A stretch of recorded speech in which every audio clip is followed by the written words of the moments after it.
a master's student majoring in computer engineering. Today I'm going to explain EC301, one of the lab experiments in that. This particular lab experiment has 3 questions. The first question is building an AND gate from a NOR gate and 2 inverters using De Morgan's laws. So a basic AND gate is like whenever 2 inputs A and B are given, the output is AB. So when we apply De Morgan's laws for this AB, we end up getting A bar plus B bar whole bar.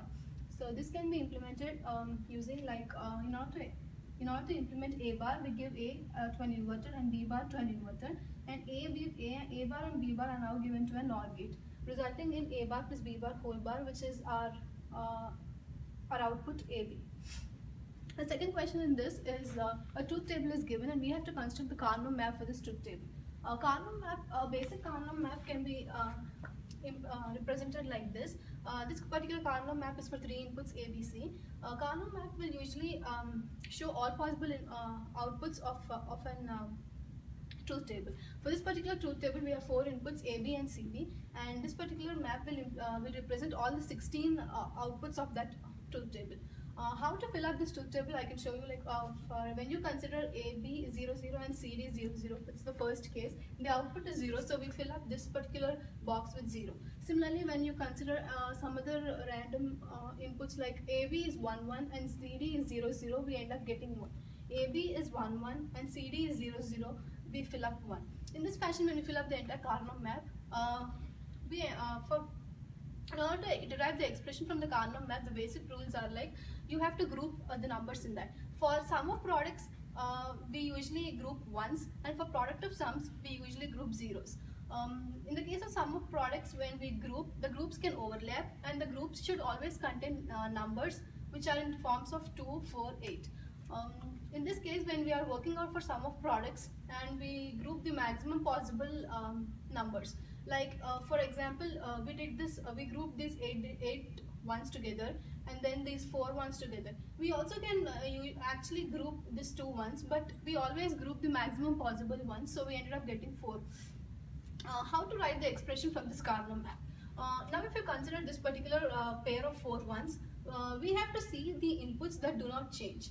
In this case, when you see the columns here, 0, 1 and 1, 1, C changes from 0 to 1, so we do not consider that, so, and we consider only D. So we end up writing D first. And then when you consider these both rows here, B does not change, but A changes from 0 to 1, so we consider only B. So we end up writing the first term BD. And then in the similar fashion, we get 3 terms with one pair here, one pair here, and the other pair here. In case of product of sums, we consider zeros in the Carnot map. The grouping procedure is similar to that of sum of products. And then when you writing the expression is like when you consider this particular pair, it's like C and D do not change, and then here A does not change but B changes. So we get C plus D plus A. Similarly for this, all the possible inputs change here, but here they do not change, so we end up getting A plus B.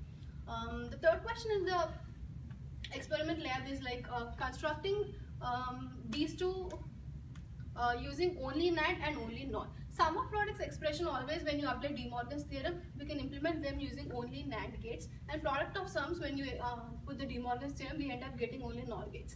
Now for this particular expression, when you put 2 times, when you apply De Morgan's laws twice, we end up getting BD plus BC plus BA, which is the same as the input, but the other form of the expression is when you apply De Morgan's laws is like this. This is nothing but implementation of a NAND gate with three inputs, and these 3 inputs are again two NAND gate output, 2 NAND gate output, and single NAND gate output. In order to implement A bar, we short the two inputs to one point and then give the single input A, and then BC, the output here is A bar, here it is B bar, C bar, here it is B bar, D bar, and the final output is again a 3 input NAND gate. In the lab, the gates which we use are 74LS00 for 2 input and 74LS10 for 3 input. Similarly, the NOR gate expression is product of sums. When you apply De Morgan's twice, we end up getting this expression. This expression, when we a plus c plus d are given to a 3-input NOR gate and a plus b are given to a 2-input NOR gate, and the output of these two is given again to a 2-input NOR gate, which results in this particular expression.